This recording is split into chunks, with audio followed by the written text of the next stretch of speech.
and gentlemen, welcome to the main event.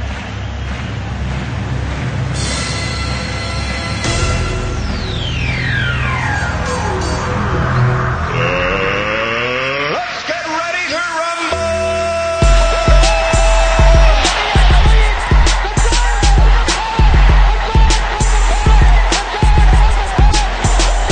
This one by Manny. Oh, hang on to the roof.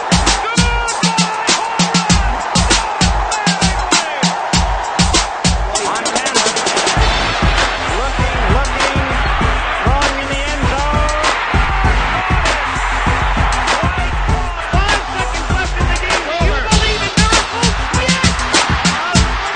Little roller up along first. Behind the man. It gets through Buckner. Here comes Knight, and the Mets win it.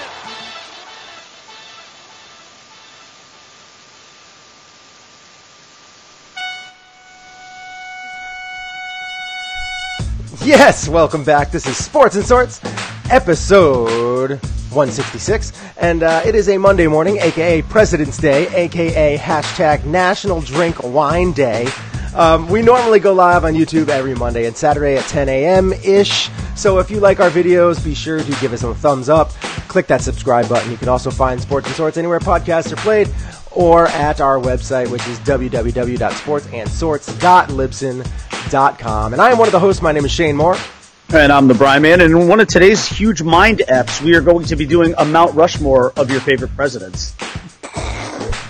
We're not, but I wish I had thought of that earlier. Because that would have been pretty cool. I actually had similar thoughts about that last night. That's funny that you'd mentioned it, because I was like, should we do a Mount Rushmore of presidents and, just change it up? As most people know, you and I share the same brain, which explains an awful lot. Yeah, sometimes. Yeah, So- that's kind of creepy, but We could still do that if you want. I could easily do it off the top. I don't know if I could easily do it. I don't know if I could easily do it. I could easily pick three. It's the fourth that would be probably the most difficult for me. So I could easily pick three, but I don't know. We can do that maybe next President's Day. We're still here in a year. Maybe, you know what? How about we do it for our 4th of July weekend? Okay, sure. We can do it on that. Maybe Sure. if we remember. Somebody write it down. Nancy, write it down. Nancy's back. All right, so we have a little bit to talk about today, but you, like I had said before, you can find us on Facebook.com/Shane and the Bry Man.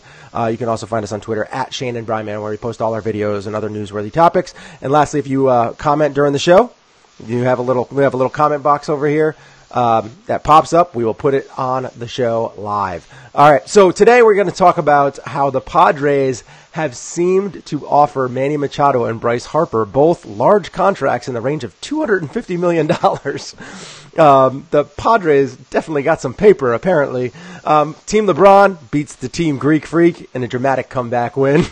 I should put dramatic in quotations. Durant wins his MVP with a 31 points. And, of course, we also wanted to touch on this a little bit. I know the Bry Man is a big wrestling fan.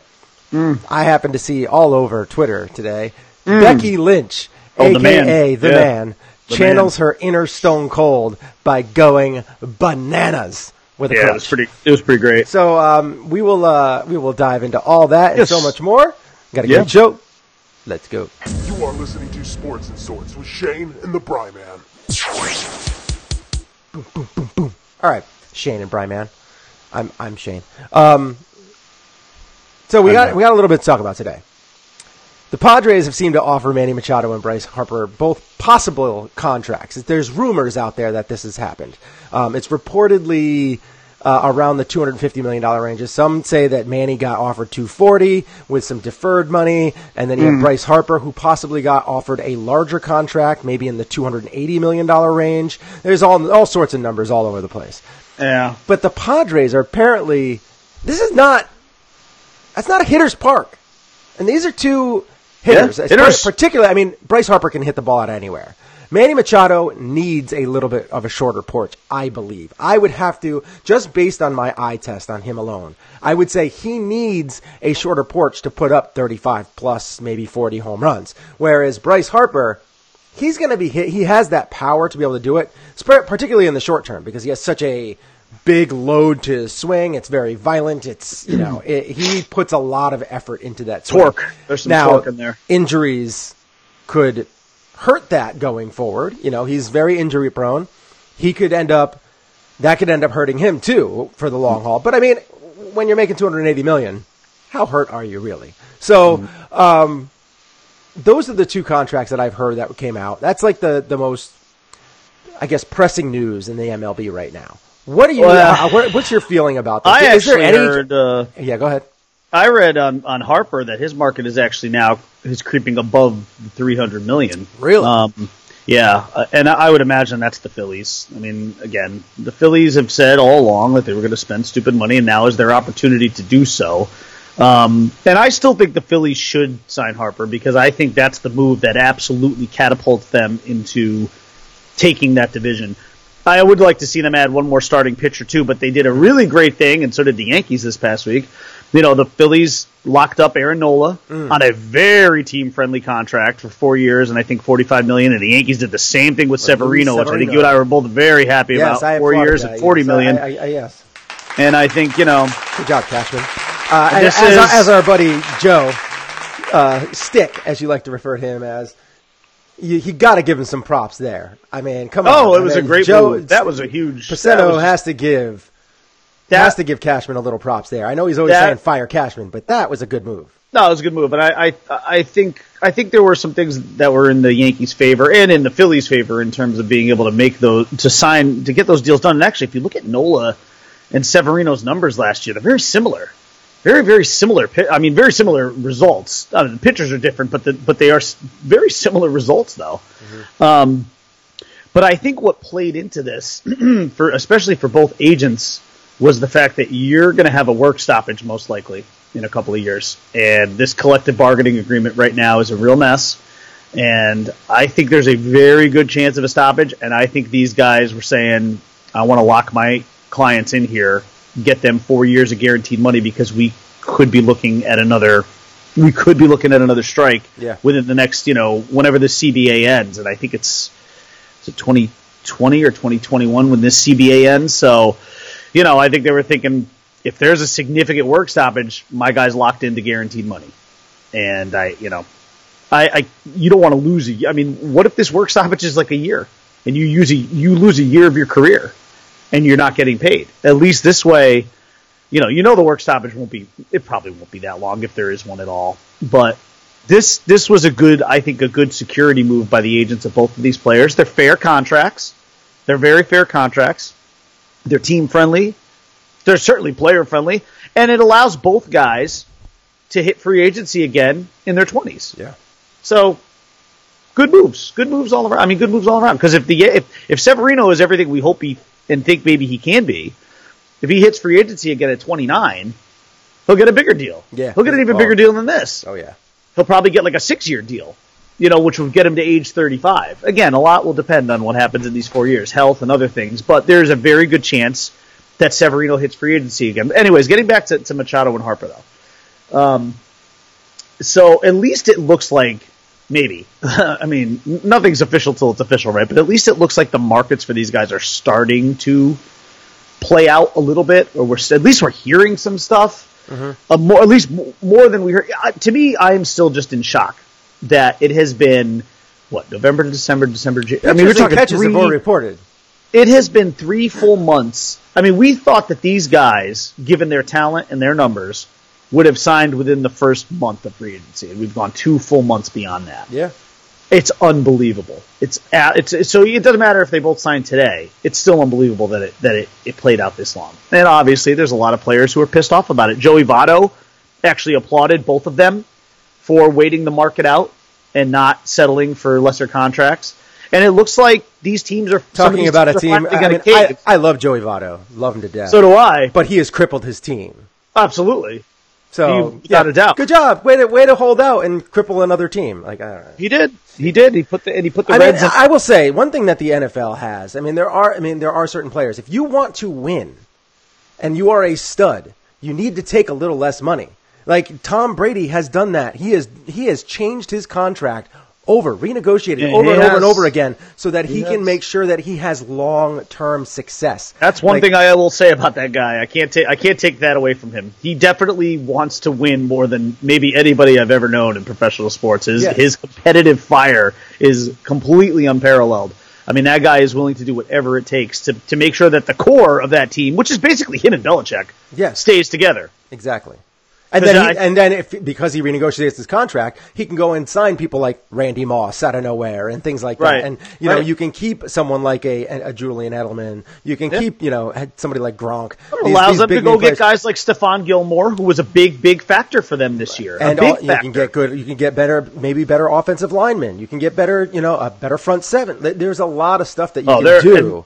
And the Patriots' offensive line has been their calling card throughout this entire dynasty because Brady doesn't get touched. I mean, the rule changes have helped, but Brady does not get hit. Yep. And that's more on the offensive line. Mm-hmm. I mean, even if you look back at that Super Bowl, I mean, they got some pressure on Brady, but still, for the most part, it seemed like he was relatively comfortable in that pocket. I mean, Donald and Sue got some pressure, but Brady was able to do to them, again, for the most part, what he had done with other teams. Mm-hmm. So, but look, at least it seems like Harper and Machado are going to sign soon. I still think, I don't know, for whatever reason, I still think Machado ends up in Chicago because I have a feeling his wife, although I think she prefers New York, that's clearly not going to happen unless the Mets decide they're going to come out of nowhere. But I think his wife wants to end up in a pretty big city. I just don't think San Diego will satisfy them. San Diego is really nice, though. It's a great city. No, don't get me wrong. I just think, based on kind of what we know about her too, and look, I think she'll play a factor in this, just as Patrick Corbin's wife played a big factor in him ending up in Washington because that's where she wanted to be because she had family there. Mm-hmm. If she can't get New York, she will settle for the second city, and I think they'll end up in Chicago. And I still think when it's all said and done, I mean, San Diego's pretty close to. I still think for Philly, to LA though. I think Harper's a smart guy. I think he can see that him going to San Diego is not going to be the move that gets that team over the top. Him going to Philly, that team may be over the top already. They're absolutely going to compete for that division with or without him. But Definitely. If he's there and you put him in that lineup, oh God! I mean, I fire him and Philly's offering comparable money. Why wouldn't you go to Philly? Plus, that stadium's a bandbox. He'll jack 40 out in that stadium. Oh, easy. I mean, why would you not go there? It's almost a no-brainer if the money is the same. The only place that's better suited for him is Yankee Stadium. Yes, exactly. Yeah, but that's not an option. Right. So, not that we know of anyway. Why would you not go to Philly if you're Bryce Harper? I mean, you're going to surpass the team that you were on before. The Nationals, although they will be competitive, I think he can swing the tide. I think if he goes to Philly, I think that's their division to lose. If he decides to go back to Washington, he might be able to say the same thing. Or at least it gets them very even with Philly. Either way, though, that is a tough division. All around, that's a tough division. So we were talking... But I think him going to Philly really swings it in Philadelphia's favor, though. So we were talking a little bit about Tom Brady a few seconds ago. My mom popped in, and she said good morning. And then I said good morning back through the little chat that we have over there. And then she, of course, said, go Brady. Because she is a Patriots fan. Mom doesn't like me as it is. So. I just said, so I said, this is the thread right here. Good morning, Mom. Go Brady. Goodbye, Mom. And then she said, where are you going? Yeah. All right. So, must have been an interesting household to grow up in. Yeah. Well, she wasn't really, that much of a Patriots fan. I mean, there wasn't a lot of football talk. So like most other Patriot fans, she came out of the woodworks when they started to get good. Nah, kind of, but it was more of This goes back to the starter jacket conversation in the 80s when nobody owned a Patriot jacket. Yes. They owned every other team. Yeah. So it wasn't a big football household. That's really what it came out to be. And then I think she started to really root for the Patriots later on in life. Whatever. Yeah. However she bandwagoned it or whatever, it's fine. That's the word. It's fine. She is a Yankee fan though, so she's got that going for her. Well, that is something that's been going on for a long time, so that's good. Yeah, we don't need any go Brady. Football season's over. Let's talk about this. She just asked who's going to win March Madness, and you know who's going to win March Madness? Nobody, because I don't care. It's probably Duke. Duke's probably going to win. They have a stud lineup. They have Zion. Yeah, they have a stud. They have a stud team. I don't know. We'll get into that. I'll get into that. You'll get into that because I don't really care for college next sports. And my mother even knows that I don't care about college sports. I think college sports are just absolute garbage. There's so many mistakes made. It's just horrible. So I'll get into that next month. Yeah, we'll get into it when it starts showing its face. When the brackets start going around. I haven't seen any brackets yet, so I'm assuming that it hasn't happened yet.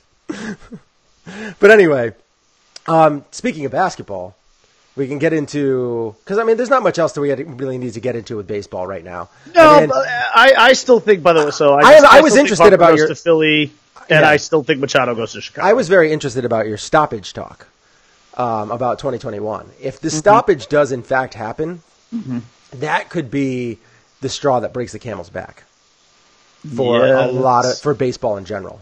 It could be a big work stoppage. Because if they stop, that could propel the NBA to being better than the MLB because people are just going to be so fed up with all these people. Because I understand. I know that Bryce Harper and Manny Machado's agents are both ticked off that they're not getting the money that they feel that they deserve.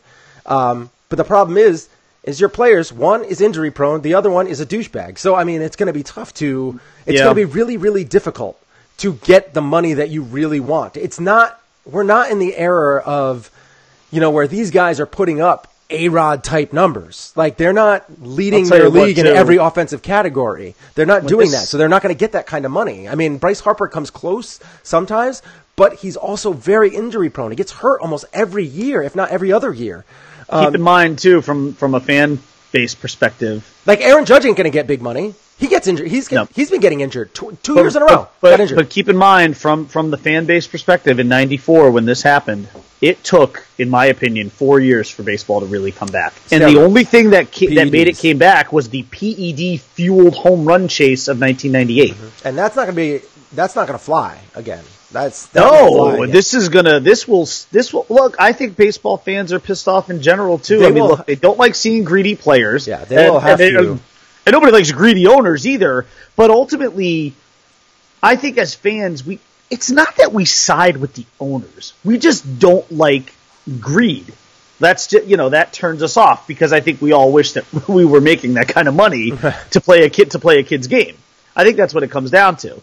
And it's not very often that you see guys take less money. I don't know. Maybe one of the only examples I can think of, at least for this year, was Nick Markakis. Who just badly wanted to go back to the Braves that he took a significant pay cut, probably from what he could have gotten AAV-wise elsewhere, to go back to Atlanta for a year because he liked it. So, and he even said, "I get paid a lot of money to play a kid's game." So those are actually his words. So, but that's rare. That's rare. He's also a 36-year-old guy too, 36, 37. So he's older. He's not. This isn't a guy in his prime looking to get a big contract. It's easy for him to say that. But still, that's just a rare thing in general. But I think this work stoppage, if it happens, is going to be bad because I have a feeling that baseball owners might throw on the table the idea of, I think they may try and push baseball players towards guaranteed contracts, towards NFL style guaranteed contracts. Yeah, where you're guaranteed for X amount of years and then they can cut you and you're a free agent again if you're not performing, yeah. Yeah, and I can see, of course, baseball players saying no effing way to that. The union will be all over that. The other thing I think you have to watch out for, because you're starting to hear it, is inning limitations. Agents putting inning limits on pitchers, saying, my client is only going to pitch 160 innings this year. So you use him as you see fit. But once you hit those 160 innings, I'm telling you, he is no longer available to you until the postseason. I don't know how this is all going to shake out, but I think that this next contract, the CBA that comes out, and it's 2021, is absolutely could. Like, this is something for baseball fans. Cripple baseball. It could cripple baseball. And I For a mean, while. and really, I mean, not just, I mean, for a long time. I mean, you're not just talking this could be an extended period. I mean, the only thing that they'll have going for them is that LeBron is kind of on his way out at that point in time because, he's going to be 2 years older. He's going to be in his late 30s at that point. And the NBA doesn't have as many marketable keys at that point in time. I mean, if your primary concern is competing with the NBA, yeah, fine. To me, your primary concern should be making sure that your product remains on the field and not off it for a significant amount of time because you do not want to lose these fans again. Right. There's only so many times. That's what I'm talking about. Is that kind of works hand in hand with itself. Like if you do that, if you decide to just go ahead and forget about it and have the lockout and just, or however you want to do this, the stoppage. If that happens, and if it happens for a season or a half a season or even just for part of a season. If we do not have a World Series winner in that year, that kind of thing happens so much again. Trouble. Yeah. There's going to be a lot of fans that are just going to. And as Yankee fans, I'm still PO'd about '94 because between them and the Expos were the best teams in baseball. Mm-hmm. And how cool of a World Series would that have been? By the way, that would have been Donnie Baseball, and Vlad Guerrero in the postseason together, playing in a World Series, maybe. Yeah, that was. It's unfortunate. It was because the Yankees were really good that year. Mm-hmm. They were really good. I think at the time of the stoppage, they had 70 wins. I want to say they were like 70 and 43 or so. I don't know, but they were above 500. That was the year that Tony Gwynn was on the fringe of winning beating 400 for batting average. He was like right on the cusp. He was like, I think he was at 394 or something. Something ridiculous. And they had to stop it. And he was even saying, he felt like he was seeing the ball better as the season was going on. So he felt like he was easily going to do it. But, unfortunately, that we were all robbed of potentially great postseason there. And look how long it took for the fans to really come back. So I hope that it took these two sides realize that. Behemoths on PEDs hitting over 60 home runs multiple years in a row. Yeah. That's what it took. Yeah. And then look what that spiraled into as well. So you could really argue that the last work stoppage in baseball really crippled this game in a lot of ways, and it brought about things like PEDs, which I think were there, but were not. Reasons why Bonds and Clemens and all these people are still not in the Hall of Fame. All because of the PED I mean, look at the domino effect of that work stoppage. It's bad.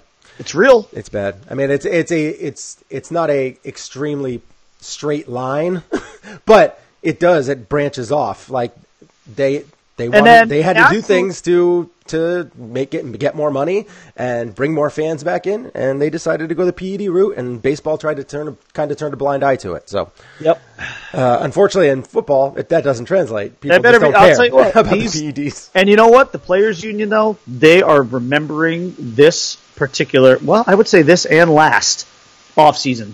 Those guys who are in charge of that union and the players themselves are very much going to remember this offseason and last offseason, and they are going to hold that against owners and say, you guys got cheap, and look what happened. Here we are again in this very unfortunate situation, and we're gonna shut baseball down for a while until we get what we want.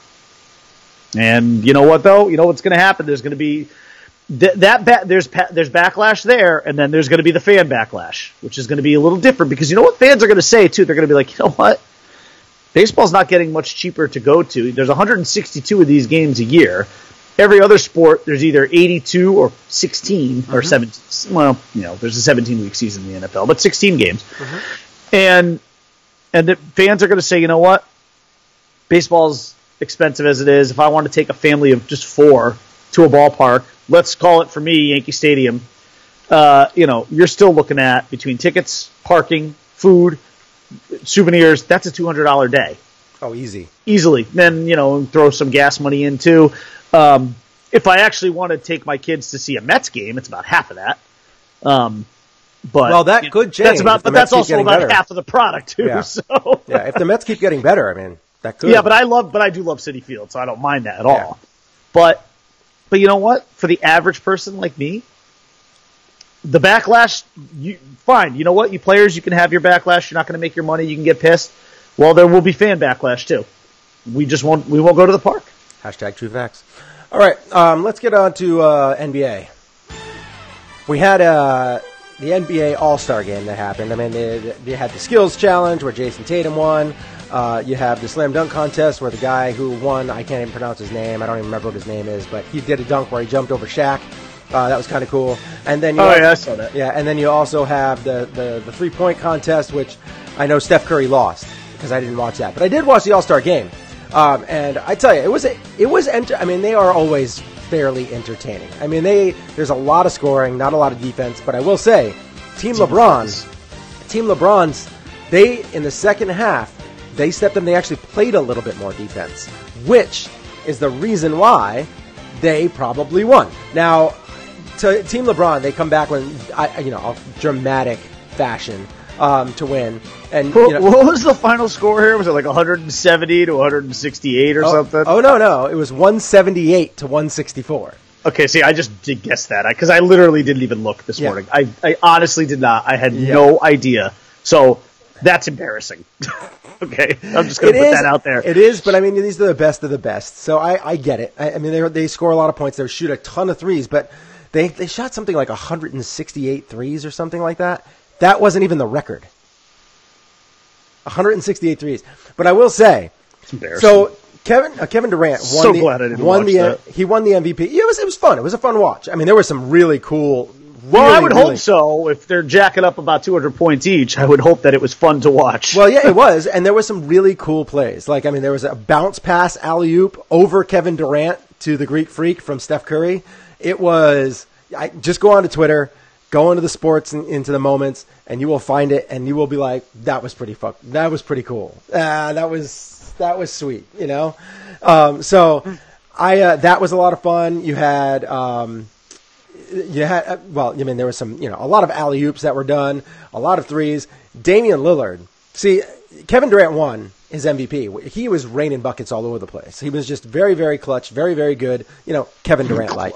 He was very, very. I mean, it was a close game. It was a very close game. They were within a point or two for a while, and he was hitting threes, hitting twos. He was all over the place. I hate using that word in non-pressure situations, but okay, go on. It's clutch in that week. In the context of what it was. Yeah. Sure. So, but he played well, but they would not have won this game without Damian Lillard. I'm wearing my Damian Lillard shoes right now. I love Damian Lillard. I think he's a great point guard. He has his own shoes, huh? Oh yeah. He's Adidas. Adidas is his brand. Well, it was. I don't know if he still is or not, but it was. I wear New Balance. Does somebody have a New Balance contract? That'd be me. Dirk Nowitzki and Dwayne Wade.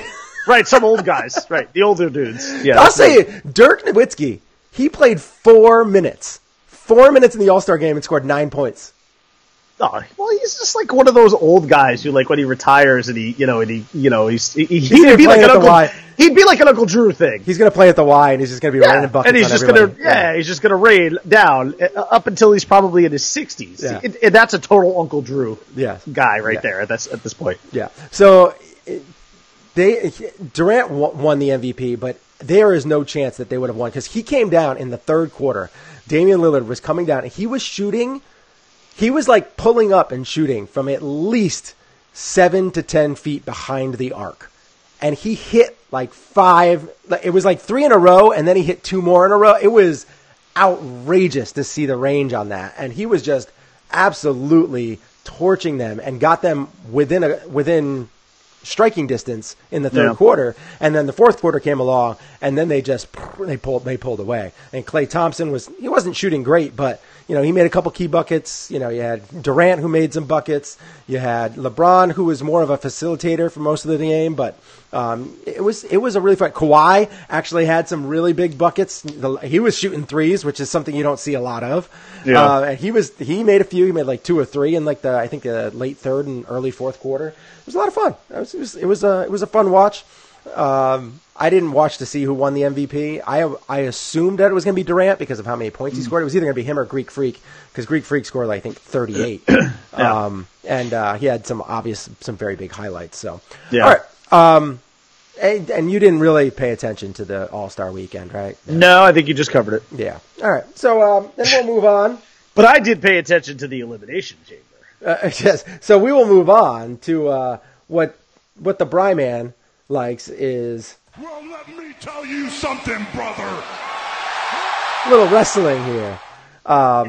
Becky Lynch, a.k.a. TheMan, channels her inner Stone Cold by going bananas with a crutch. Yeah, 2 crutches. She went nuts. It was great. Actually, I will tell you, this was a really good... So last night was the WWE Elimination Chamber, which is 2 pay-per-views prior to WrestleMania. So we are on what is called the road to WrestleMania. Mm-hmm. The next pay-per-view is Fastlane, which is next month, and that's the last one before WrestleMania. So the Elimination Chamber, though, is very fun. It's a very fun because there's always 2 Elimination Chamber matches. And in this particular one, this was the first match of the night, which was really great. It was the Elimination Chamber match for the women's tag team titles, this was the first ever women's tag team champions were crowned last night, which was a really cool thing. And that match kicked off the show, and that match was like about an hour long. Or at least like 45 minutes or so. It was a long match. But because what happens is you start off with 2 tag teams in the ring, and then there are 4 tag teams sitting in pods. Mm-hmm. So there's always six parties involved in an Elimination Chamber match. And 2 start the match, and then timers go off, and then a random team or individual comes out. So the 2 matches were the women's tag team match, and then the SmackDown Live Champions match. But this was a really actually very surprisingly entertaining pay-per-view for me. I actually give this like a B+. It was a really good show. Uh-huh. I was really into it from like end to end, which I'm surprised because usually, on some of these pay-per-views, there's always the quote-unquote bathroom break matches. Uh-huh. And there really weren't for me for this. I was really like into this pay-per-view from start to finish. And the last match was phenomenal. The match that you were referencing, which was the one crappy match of the night. But honestly, so the match was between Ronda Rousey and Ruby Riott, and basically Ronda Rousey squashed Ruby Riott very quickly. But the reason why was because they just wanted to do the post-match thing, mm-hmm. which was because Charlotte Flair was sitting at ringside. She comes in the ring and she's confronting Ronda Rousey, and then Becky Lynch gimps in with her crutches from the crowd and gets in the ring, and long story short, she proceeds to beat the crap out of both of them with a crutch. She's on one bum leg, and she's just whacking them with crutches. It was great, because it was just like nonstop, to the point where she actually cut Ronda Rousey on the face. So Ronda Rousey was bleeding, wow. And she had like welts all over her. You could see it. And she just wore the 2 of them out with crutches, and then went back through the crowd. She was escorted back through the crowd. But yes, it was kind of I don't know if it was like a Stone Cold moment, but it was definitely a, badass. She's the man. What can you say? She's great. The one thing that I was actually most intrigued about last night, and this is terrible. I feel bad about being intrigued about something like this, but so prior to this could not have happened like on a worse day, but there is an announcer. His name is Corey Graves. Oh yeah, and he used to be a wrestler. He was in NXT, and his career never really panned out. I think it was mostly due to injuries. Yep. But he's married with I think 2 or 3 kids. He supposedly has cheated on his wife because the wife put it out there, like all over Instagram, and he cheated on his wife with one of the female wrestlers. And this is not, by the way, this is not surprising. This isn't one of those things where it's like, oh, no way. This happens all the time. I believe people who are either wrestlers or are involved in wrestling should never get married. They just should not. It's not conducive to it. And I'm not like, I don't want to make excuses for that guy, right? But it's not conducive to monogamy. It really isn't.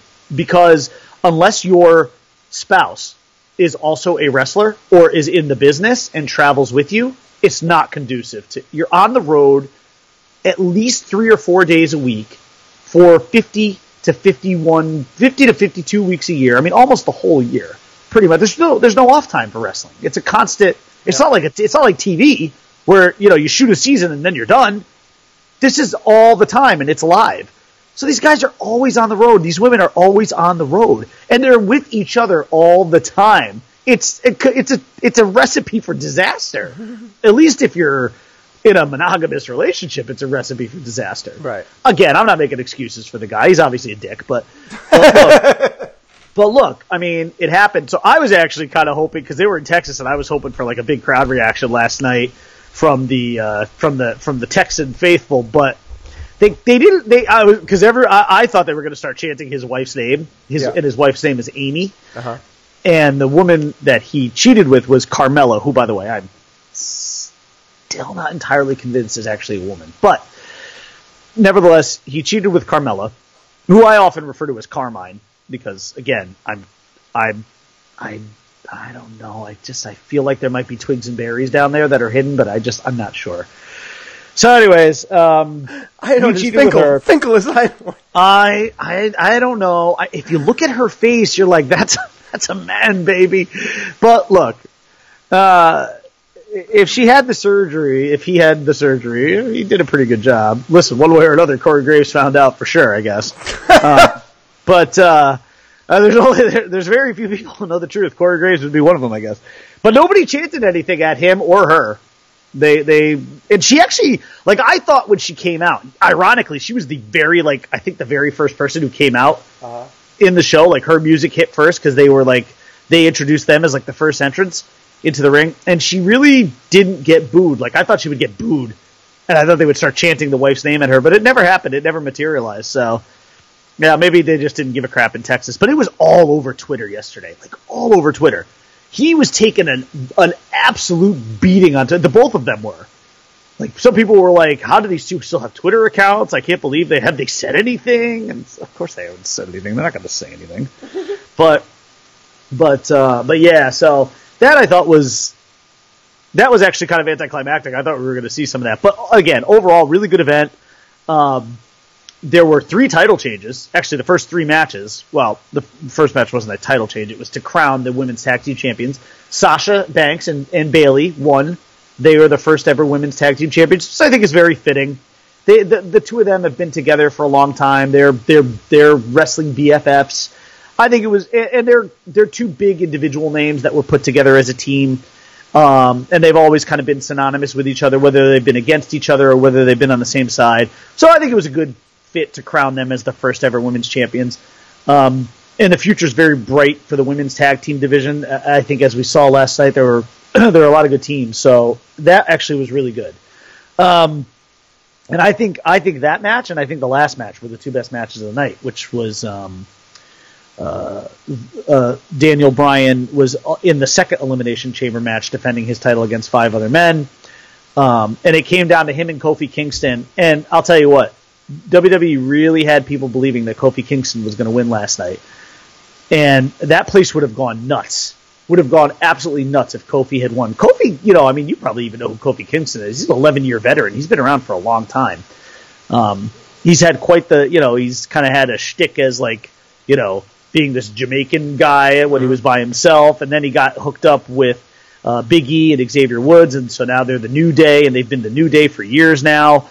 And Kofi's been around for a long time. He's really paid his dues. He's been a great performer. He always has really fun Royal Rumble moments where you think he's eliminated, but he does all these weird acrobatics to get himself back into the ring. And he pushed Daniel Bryan to the limit, and it was a lot. Like, that was a great, the chamber match itself was good, but when it came down to just the 2 of them, it turned into just a great one-on-one match between the 2 of them. And of course, the Elimination Chamber itself, this 20 tons of steel or whatever it is that it's comprised of, adds an extra dynamic. So, it added for some pretty cool acrobatics and some big moves and stuff like that. And it was a really fun match. Daniel Bryan did win. He did retain his title, which is not surprising because he's going to defend it against somebody at WrestleMania. I actually hope it's Kofi Kingston. I would love to see Kofi be in that SmackDown Live championship match at WrestleMania and maybe even win. I think that'd be great. That'd be great for wrestling in general.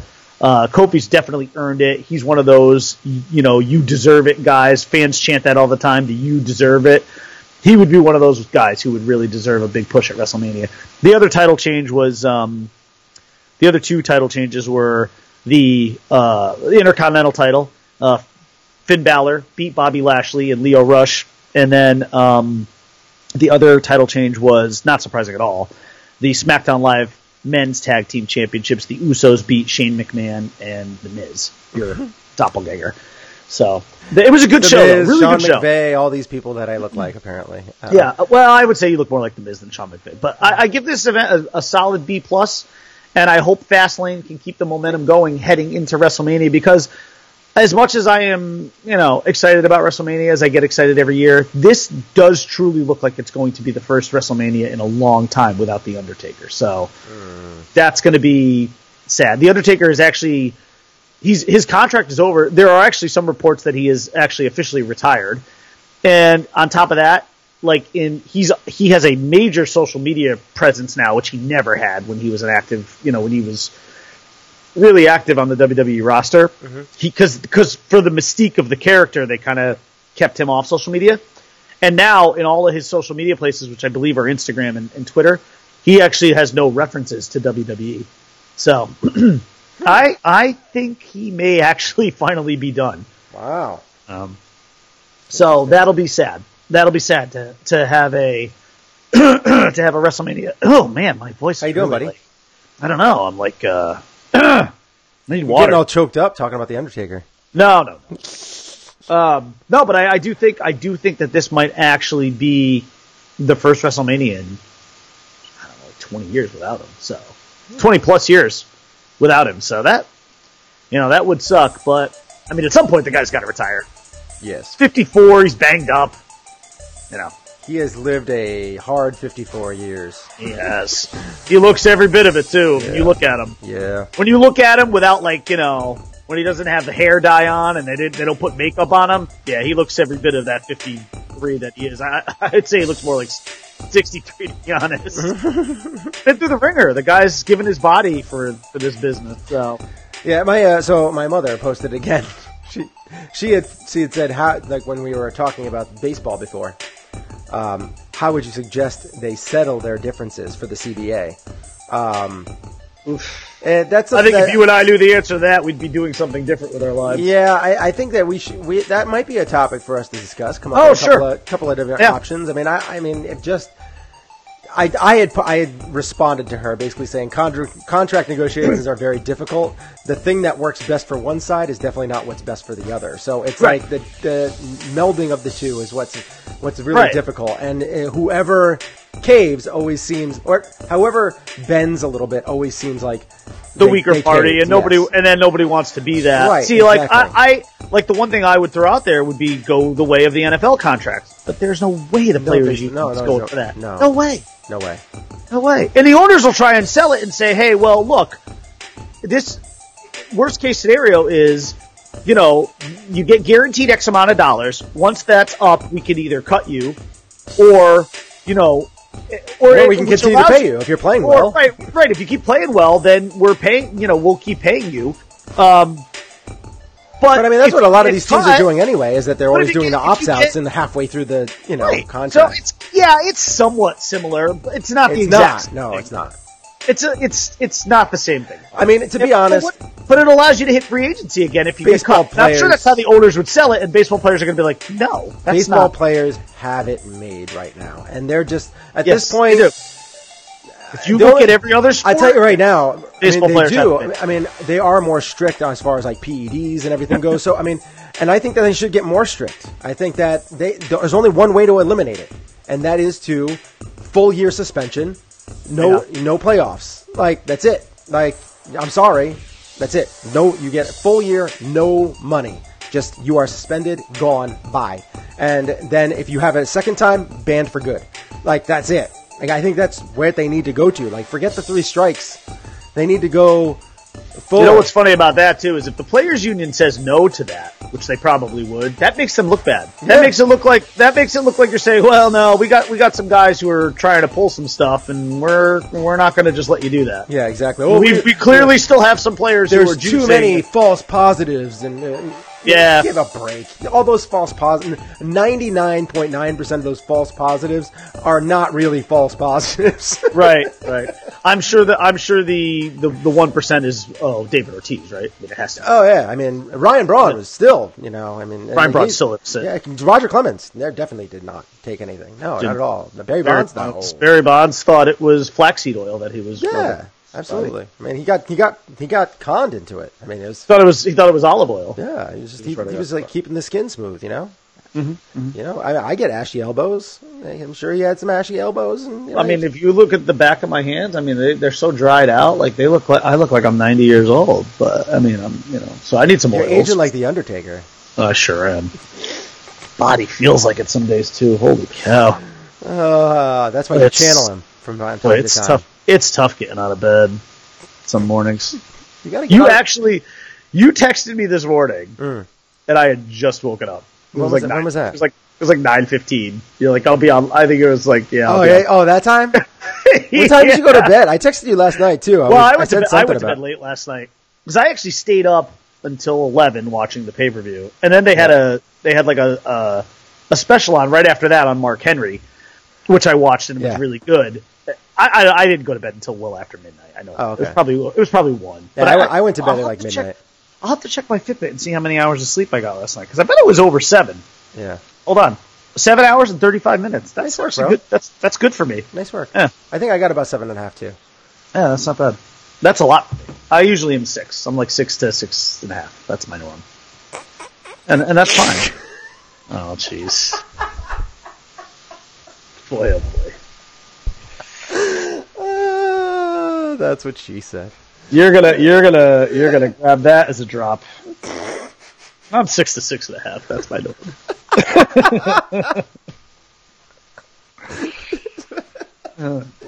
Depending on the weather, there might be a half inch here and there. Well, if it's really cold. All right, thank you guys for watching. This is episode 166, Sports and Sorts. You can find the show anywhere podcasts are played. And thanks for listening or watching us, however you took it in.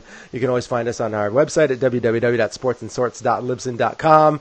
You can check us out at facebook.com/Shane and the Bryman or on Twitter at Shane and Bryman. Lastly, you can find me on Twitter at EinhornIsFinkel. You can find me on Twitter at _Bry_man. And you can find Carmela at Finkel is Einhorn.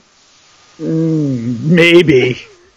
I think it's at Mela is money probably, but okay. Yeah.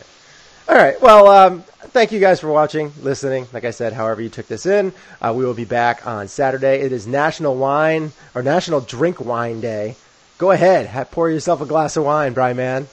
Nope. That worked out well for you last time. Never. Nope. Never having it again. Never. Come on. Two things I got rid of this past year: Facebook and wine. Done with both. Done. One was toxic. The other what led to your dog getting toxicity. Yeah. That's brutal, man. I mean, I almost killed my dogs. There's another drop for you. Inadvertently, you almost killed your dog. You should keep that as a drop too. I mean, I almost killed my dogs. Anytime Tom Brady is on the field, well within your right to throw a big floppy beep. Yeah, on that field. Yeah, that's good. Anytime Tom Brady walks on,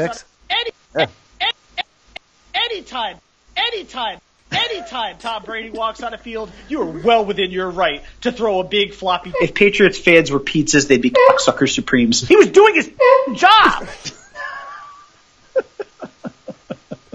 Classic Bryman. Bryman. It's not about how hard you can hit. It's about how hard you can get hit and keep moving forward. That's how winning is done. It's a bold strategy, Cotton. Let's see if it pays off for him. And now we have 6 and 6.5.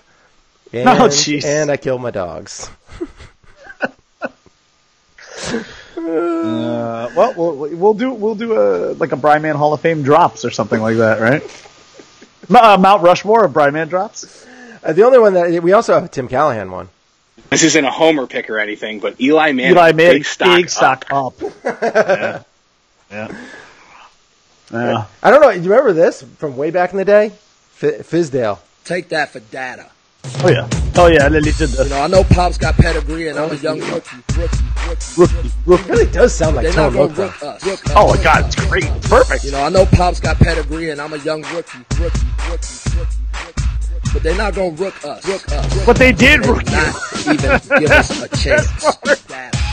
And they did not even give us a chance. First one in what, 4 or 5 or 6? I don't remember. Even give us a chance. I think it was 6. I think they wanted 6. And they did not even give us a chance. Because you didn't have one. All raw Coach. competition. Data. Raw competition. You put some work into that. That's good stuff. You really did. Competition.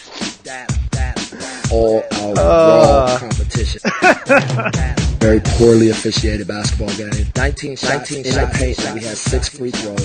They shot 11 times in the paint, and they had 20. Why shot more free throws than our whole team? Not a numbers guy, but that doesn't seem to add up. Take that for data. And they did not even give us a chance. And they did not even give us a chance. Oh, it's good stuff. And then of course I had this one. Take that for data. My daughter. You go, Isla. Yeah. She was much younger than 2. All right. Stay classy, Planet Globe. Peace out. Bye. Take that for data. Take that for data. 6 to 6.5.